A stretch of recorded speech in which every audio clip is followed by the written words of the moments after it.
Mengapa sebagian orang justru merasa tenang ketika sendirian? Apakah dia introvert, kesepian, atau justru memiliki mental yang kuat?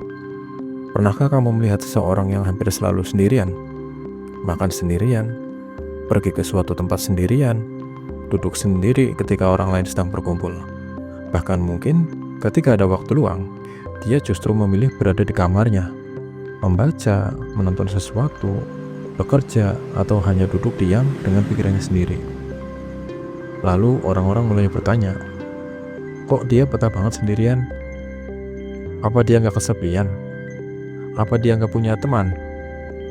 Padahal ada satu hal yang sering kita lupa.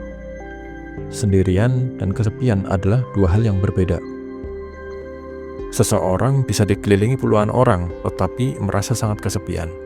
Sebaliknya, seseorang bisa duduk sendirian selama berjam-jam dan justru merasa sangat tenang. Lalu sebenarnya, apa yang terjadi di dalam psikologi orang yang nyaman dengan kesendirian? Apakah mereka introvert? Apakah mereka tidak membutuhkan orang lain? Atau justru ada sesuatu yang lebih dalam? Mari kita bahas. Nomor 1. Sendirian tidak sama dengan kesepian. Hal pertama yang harus kita pahami adalah kesendirian adalah keadaan, sedangkan kesepian adalah perasaan. Kamu bisa berada sendirian, tetapi tidak merasa kesepian. Dan kamu juga berada di tengah keramaian, tetapi merasa tidak ada seorang pun yang benar-benar memahami dirimu. Bayangkan, seseorang duduk sendirian di sebuah kafe. Dia memakai headset. Di depannya ada secangkir kopi. Dia membaca buku. Dari luar mungkin kita berpikir dia sendirian. Padahal di dalam pikiran orang yang sendiri mungkin justru berpikir seperti ini. Akhirnya saya punya waktu untuk diri saya sendiri. Ini penting karena kita sering menilai kondisi psikologis seseorang hanya berdasarkan apa yang terlihat dari luar. Padahal kesendirian yang dipilih dengan sadar bisa menjadi sesuatu yang sangat nyaman. Bahkan bagi sebagian orang, kesendirian merupakan waktu untuk mengembalikan energi setelah terlalu banyak berinteraksi dengan dunia luar. Nomor 2. Ada orang yang memang tidak membutuhkan stimulasi sosial terlalu banyak. Setiap manusia mempunyai kebutuhan sosial yang berbeda. Ada orang yang merasa hidup ketika berada di tengah banyak orang. Semakin ramai, semakin menyenangkan. Ada juga orang yang setelah berjam-jam berbicara dengan banyak orang justru merasa lelah. Bukan karena mereka membenci manusia, bukan karena mereka sombong juga, tetapi karena interaksi sosial menghabiskan energi dan mental mereka. Orang seperti ini mungkin lebih menikmati percakapan yang sedikit tetapi mendalam, daripada berbicara dengan banyak orang tentang berbagai hal yang menurutnya tidak terlalu penting. Misalnya, dia mungkin lebih memilih berbicara 1 jam dengan satu orang tentang kehidupan, pekerjaan, tujuan, atau pemikiran daripada menghabiskan 3 jam dalam keramaian yang penuh percakapan ringan. Dan ini salah satu alasan mengapa seseorang bisa terlihat sangat pendiam di lingkungan sosial, tetapi sebenarnya memiliki pikiran yang sangat aktif. Nomor 3.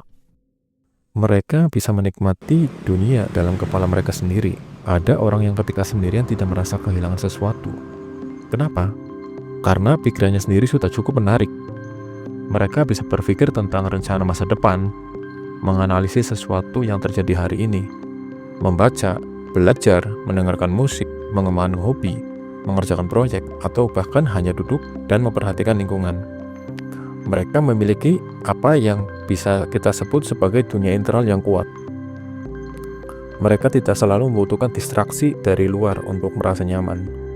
Dan ini menarik, karena dalam kehidupan modern, kita hampir tidak pernah benar-benar sendirian.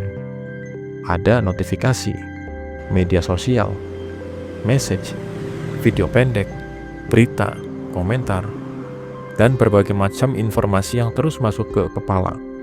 Akibatnya, sebagian orang menjadi tidak terbiasa dengan keheningan. Begitu tidak ada sesuatu yang menghibur, mereka langsung merasa bosan. Orang yang nyaman dengan kesendirian biasanya lebih mampu menghadapi kondisi tersebut.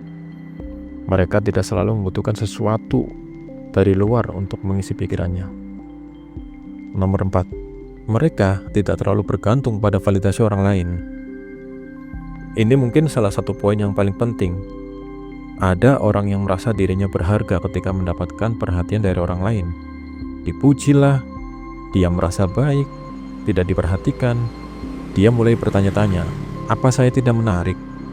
Apa mereka tidak menyukai saya? Kenapa tidak ada yang menghubungi saya? Tetapi orang yang cukup nyaman dengan dirinya sendiri tidak selalu membutuhkan validasi seperti itu. Dia tetap senang ketika mendapatkan perhatian, tetapi dia tidak bergantung sepenuhnya pada perhatian tersebut. Ini yang disebut kemandirian psikologis. Bukan berarti dia tidak membutuhkan siapapun. Dia tetap membutuhkan keluarga, teman, pasangan, dan hubungan sosial. Tetapi keberadaan orang lain bukan satu-satunya sumber kebahagiaannya. Dia bisa berkata, saya senang bersama kalian, tetapi saya juga baik-baik saja ketika sendirian. Dan menurut saya, ini adalah salah satu bentuk kedewasaan psikologis. 5. Tetapi ada sisi lain. Tidak semua orang yang suka sendiri benar-benar nyaman. Nah, disinilah kita harus berhati-hati. Jangan langsung mengatakan, dia suka sendiri berarti dia introvert. Belum tentu. Karena ada orang yang memilih kesendirian bukan karena nyaman, tetapi karena pernah terluka, pernah dikhianati, atau terlalu sering merasa tidak diterima oleh lingkungan. Akhirnya muncul sebuah kesimpulan, lebih baik saya sendiri. Dari luar terlihat sama-sama sendirian, sama-sama tidak banyak bergaul, tetapi motivasinya berbeda. Yang pertama berkata, saya nyaman sendiri. Yang kedua mungkin sebenarnya berkata, saya takut terluka lagi. Ini dua kondisi psikologis yang sangat berbeda. Karena itu, jangan terlalu cepat menghakimi seseorang hanya karena dia lebih suka menyendiri. 6. Bagaimana membedakan orang yang nyaman sendiri dengan orang-orang yang mengisolasi diri? Ada beberapa hal yang bisa kita perhatikan. Orang yang sehat dengan kesendirian biasanya masih mampu menjalin hubungan. Dia bisa berbicara dengan orang lain, bisa bekerja sama, bisa tertawa bersama teman, bisa menghadiri acara keluarga, tetapi setelah itu dia mungkin kembali menikmati waktunya sendiri.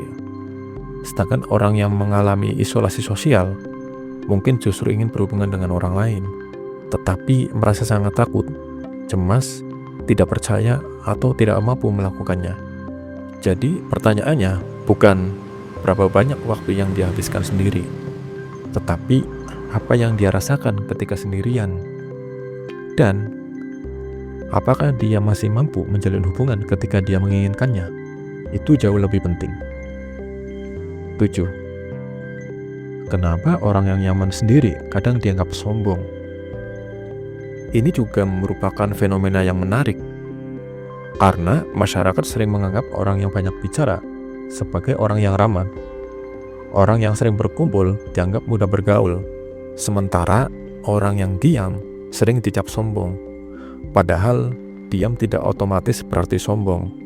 Seseorang mungkin hanya tidak tertarik berbicara dalam situasi tertentu, atau dia sedang mengamati.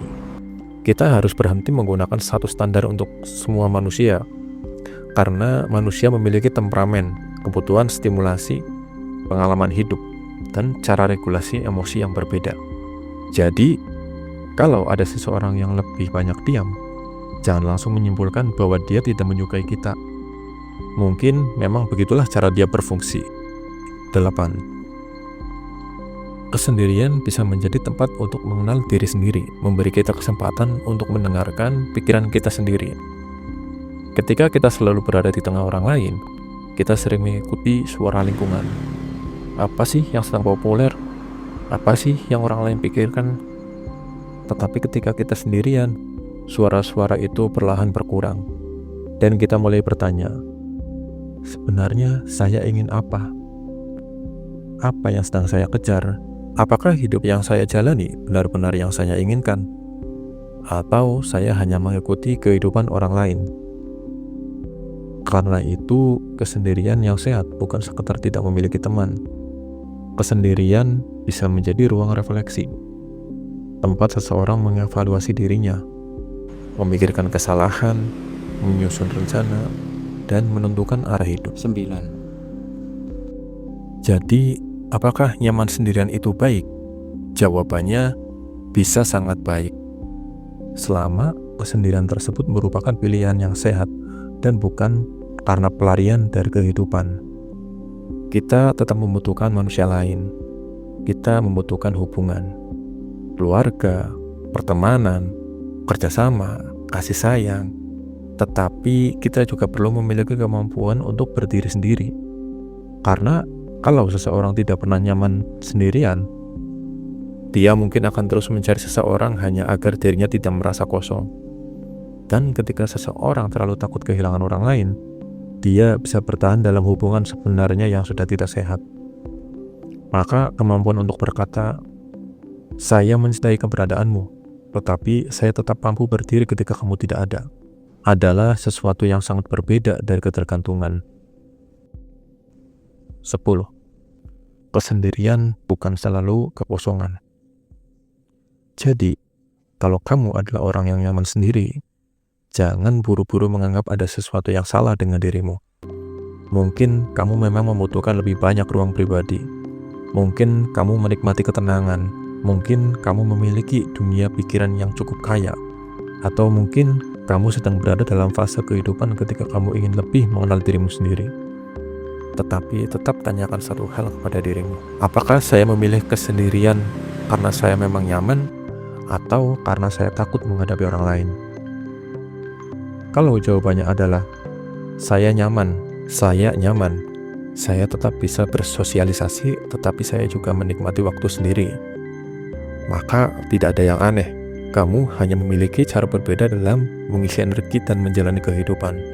Karena pada akhirnya sendirian bukan berarti kesepian, dan ramai tidak selalu berarti memiliki seseorang.